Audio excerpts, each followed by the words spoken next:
Hello there guys, welcome back to Younes Talks Football, welcome back to a brand new video. I hope all of you are doing well today. You know what's funny? Yeah, two things. Firstly, I upload again. This happens all the time, and this is why I try and leave it as late as possible. Like today, we leave it as far as we can up until the end of the day where I think, yeah, all the news is out, that's it, we're not going to be getting anything else. I put a video out, half an hour later, Raheem Sterling, here we go. And yeah, this is what we're going to be talking about today, is what it is. And secondly, I'm really happy, man. I'm really happy that all of you love my American accent, man. My Todd Bowley. Rock on Todd, man.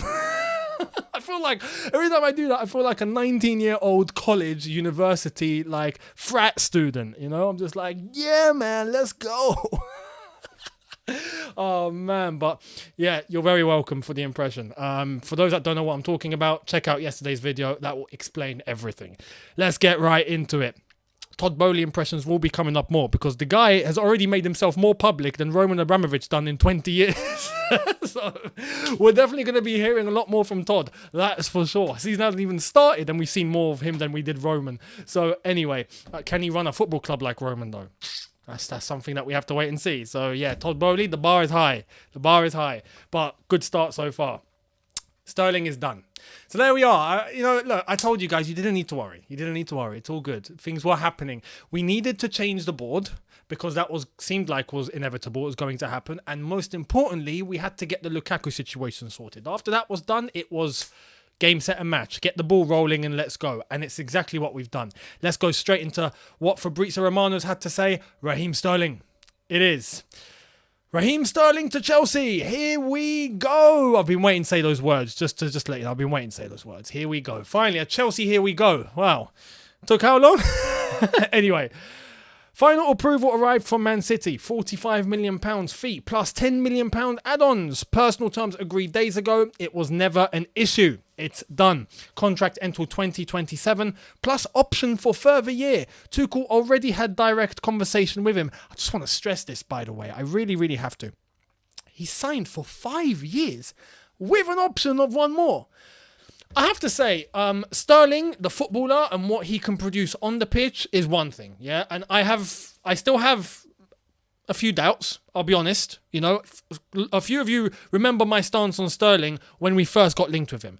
That really hasn't changed, but I'm thinking a little bit more optimistic because I know what he can bring and hopefully he does. But putting that to one side, Sterling as a footballer and what he's been able to accomplish, he's had a very good career. I have to admire it. A very good career. He's born and bred in London. He's a London boy. But he made his mark in Liverpool, in the Northwest. At Liverpool, went through those years, done very well. Then from there, Manchester City, won all those trophies, was a big part of it, done very well. He's 27, 28 now, I think he is. Comes back to London and has signed a 5-year deal with an option of a 6th. You know, so if he manages to reach the end of his contract, he's going to be, 33, 34? And that will be basically nearly the end of his career. It's a good career. It's a very good career. To be able to say I've played for Liverpool, Manchester City, Chelsea, and I won trophies, fair play. So, Raheem Sterling, here's the thing. I'm happy that he's here.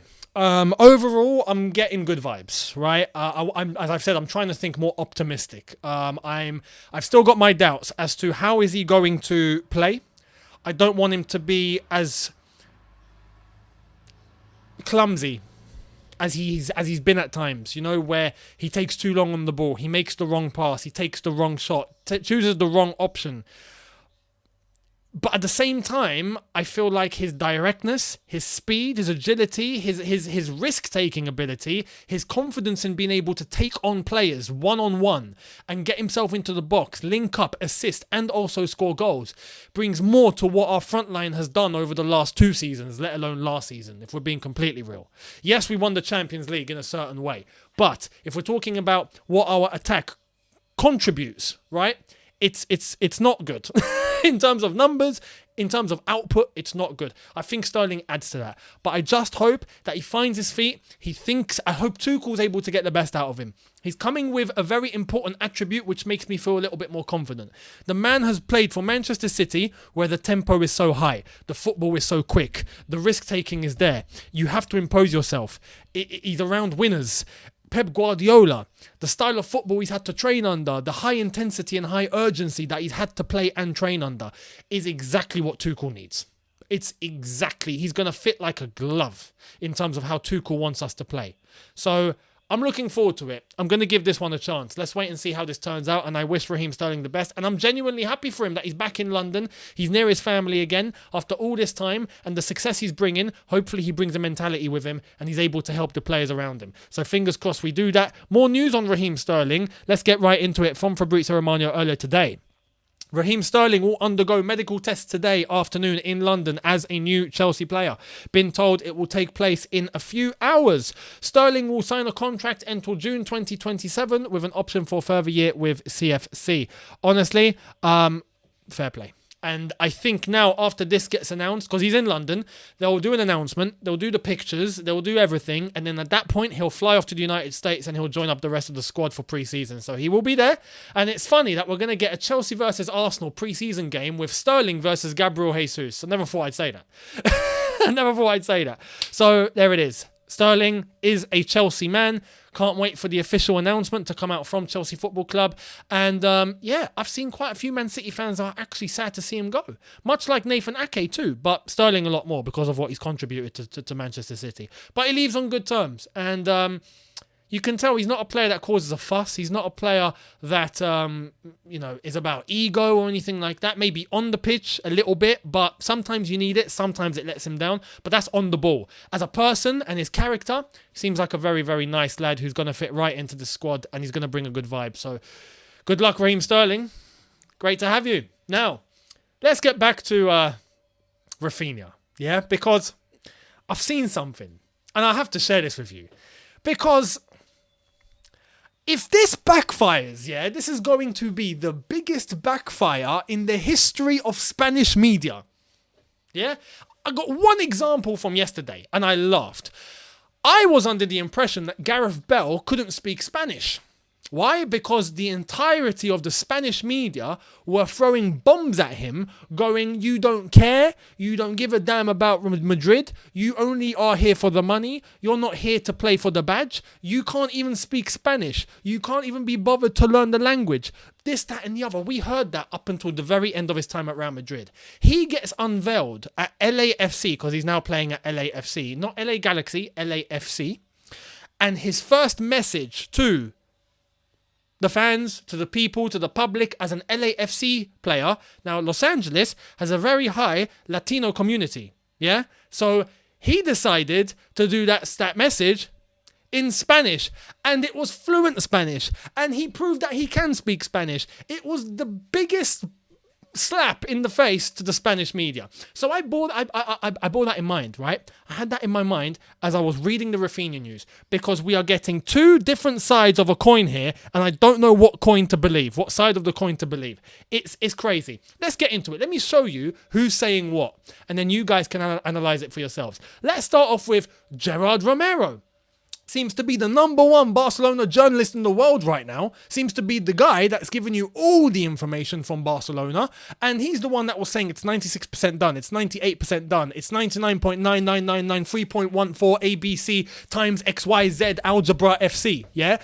That is what he was saying. Well, okay. Let's listen to Gerard Romero. This is what he's saying. Justin. Leeds United and FC Barcelona have everything completed for the transfer of Raphinha. Okay. Bear that in mind. Keep that in mind, yeah? Let me show you now the next thing from Joaquim Piera, who apparently is also a very reliable Barcelona journalist, yeah? Okay, let's get to it.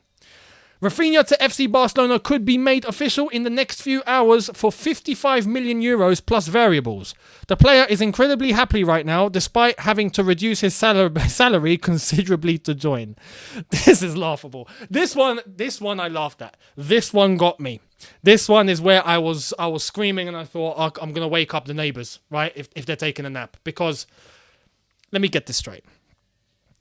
Raphinha, who's leaving Leeds, has a £115,000 a week deal agreed with Chelsea should he be able to take it. Cool. is going to earn less at Barcelona considerably because he needs to help the whole wage bill scenario at Barcelona. Okay. But at the same time, Chelsea, who have a, what was it, £60 million deal base fee with add-ons included, accepted by Leeds, all of a sudden, 55 million euros is going to be accepted by Leeds as a base fee, plus variables. 55 million euros equates to about 50 million quid, maybe 48. If you're not actually trying to get accurate here, be around that. Okay, cool. All right, we'll bear that in mind. Let's jump on to what the other people are saying, right? Okay, let's get to it. This is starting off with Fabrizio Romano. It's as big as they come. Barcelona have improved their bid for Raphinha, but Leeds United are holding out. There is only a full agreement with Chelsea for now. Okay. Nice one. And this is another thing, but this is weird. This is a good one because this is coming from Gabriel Sanz, who is someone that gives Barcelona information, Spanish, over in Barcelona. He says this. Raphinha is getting further and further away from FC Barcelona as the club finalises Ousmane Dembele's contract renewal. What are we believing here? What are we believing? Are we believing Gerard Romero and his Barcelona buddies? Or are we believing Fabrizio Romano and even some geezer from Barcelona himself who is saying that Raphinha is getting actually further and further away from Barcelona? What are we taking? Now, we already know Leeds have rejected multiple bids from Barcelona because it doesn't equate to Chelsea's bid. Now, this geezer all of a sudden wants to come out and say 55 million euros plus variables has been accepted by Leeds United. I don't know if Barcelona actually know that in order to get a player from a club, they first need to actually agree with that club. I don't know if they've... Do they know? Barca. Hey, do you know when you do a transfer, you can't just kidnap the player. You got to agree a deal with the club first, lads. Just in case, with what's going on, maybe you're thinking about money. Maybe, I don't know, maybe what you have is monopoly money. Maybe you haven't got real money. Maybe you've got monopoly money and you think that's going to be, eligible as money that you can use for transaction. It's not. Just let you know, it's a game. So put that away. Put that back in the box, in the monopoly box. Put that on the shelf in the offices, right? Don't bring that out anymore. And agree a deal with Leeds first. Because they have not agreed a deal with Barcelona yet. So it's crazy. These journalists are taking it to the wire. They are taking this to the wire. I think they are honestly... They're either just spouting whatever Barcelona is telling them to say, or they genuinely believe this is happening and they're putting their entire reputation on the line in the hope that somehow a breakthrough happens and Leeds accept less from Barcelona than they did for Chelsea. We'll wait and see. I mean, hey, Fabrizio and others are saying it's not done. It's not even close. And Leeds are holding out. Leeds are not happy with what's been proposed to them. They are still waiting for an eligible offer. An offer that matches Chelsea's. They still haven't got one. How in the blue hell do you want Raphinha to go to Barca if you don't actually give them the money? It's insane. But these Barcelona journalists are convinced it's done. They're saying it's finished. It's over. He's a Barca player. Okay, we'll hold you to that. And we'll see. I'm not saying there isn't an opportunity that it could happen. I think there is a chance it could happen. I think Barcelona, in the very last minute, could cough up the money. If they have it. Don't even know if they have it.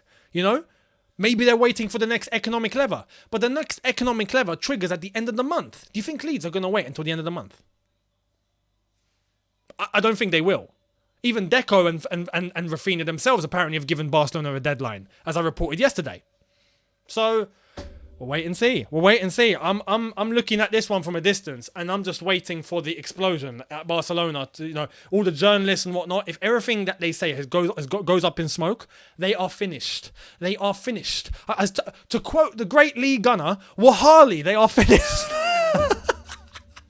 Anyway, we'll wait and see. Maybe they're not. Maybe it does happen. But the way that I see it, my opinion, this could be ugly. This could be ugly for them. We'll wait and see what happens. But that's the latest. Let me know what you think down below. Little update on De Ligt. According to Fabrizio Romano, apparently Juventus are still waiting for an official bid from Chelsea and from Bayern Munich. No club has given them an official bid yet, so we're waiting. That's the latest on De Ligt. So there. Let me know what you think down below in everything that I've said about Sterling, about Raphinha. I'd love to hear it. Thank you all so much for watching. Hit the subscribe button if you are new. Hit the notification bell to be notified once I've uploaded. Smash like button if you've enjoyed this. And I will see all of you tomorrow for a brand new one. Have a good one, people. See you then. Take care. And peace.